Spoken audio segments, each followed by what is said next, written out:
Hello friends, என்னோட பேர் லக்ஷ்மி வெங்கடேஷன். நான் கரூரில் வாங்கல் அப்படின்னு ஒரு கிராமத்தில் இருக்கிறேன். ஒரு ஹவுஸ் ஒய்ஃபாக இருக்கிறேன். நிறைய ஹவுஸ் ஒய்ஃப்க்கு வீட்டில் குழந்தைங்க இருப்பாங்க. அதனால் வீட்டை விட்டு வெளியில் போய் வேலை செய்ய முடியாத சிச்சுவேஷனில் இருப்போம். ஆனால் கையில் கொஞ்சம் வருமானம் வந்தால் நல்லாயிருக்கும் அப்படின்னு யோசிப்போம். வருமானம் வந்துச்சுன்னா குழந்தைங்க ஆசைப்பட்டது வாங்கி கொடுக்கலாம், ஹஸ்பண்டுக்கு ஏதாச்சும் ஒரு சின்ன சப்போர்ட் பண்ணி கொடுக்கலாம். ஸோ அந்த மைண்ட் செட் இருக்கும். ஆனால் கையில் வருமானம் இருக்காது. அப்படிப்பட்ட லேடிஸாக இருக்கக்கூடிய நாங்கள் எல்லாருமே சேர்ந்து எங்கள் கிராமத்தில், எங்கள் வாங்கல் கிராமத்தில் நிறைய ஹவுஸ் ஒய்ஃப்லாம் சேர்ந்து ஆக்சஸ் இந்தியா அப்படின்னு சொல்லிட்டு ஒரு ஆப்பை ப்ரொமோஷன் பண்ணிகிட்ருக்கோம். எங்களுக்கு தெரிஞ்ச ஒரு 4 நபர்களுக்கு மட்டும்.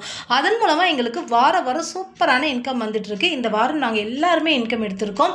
ஸோ எங்களை போல் உங்களுக்கும் ஹஸ்பண்டுக்கு சப்போர்ட் பண்ணணும், குழந்தைங்களுக்கு ஏதாச்சும் வாங்கி கொடுக்கணும், வீட்டில் இருந்தே சம்பாதிக்கணும், இண்டிபெண்ட்டாக இருக்கணும், ஃபினான்சியல் ஃப்ரீடமாக இருக்கணும் அப்படிலாம் நீங்களும் யோசிச்சிங்கன்னா 88392455 இந்த என்ன காண்டாக்ட் பண்ணுங்கள். அக்கா தான் பேசுவேன், லக்ஷ்மி அக்கா தான் பேசுவேன். கண்டிப்பாக உங்களுக்கு இந்த பிஸ்னஸ் எப்படி பண்ணணும், நாம் எப்படி சம்பாதிக்கணும் அப்படிங்கிறது எல்லாமும் உங்களுக்கு சொல்லிக் கொடுத்து உங்கள் கூட இருந்து உங்களையும் சம்பாதிக்க வைக்கிறோம். ஸோ நிறையா லேடிஸ் இந்த வீடியோஸ் பார்ப்பீங்க. ஸோ எனக்கு கால் பண்ணி பேசுங்க அல்லது எனக்கு வாட்ஸ்அப் பண்ணுங்கள். நீங்களும் சம்பாதிக்கலாம். அவங்கள சம்பாதிக்க வைக்கிறது மூலமாக எங்களாலேயும் சம்பாதிக்க முடியும். Thank you leaders, thank you so much.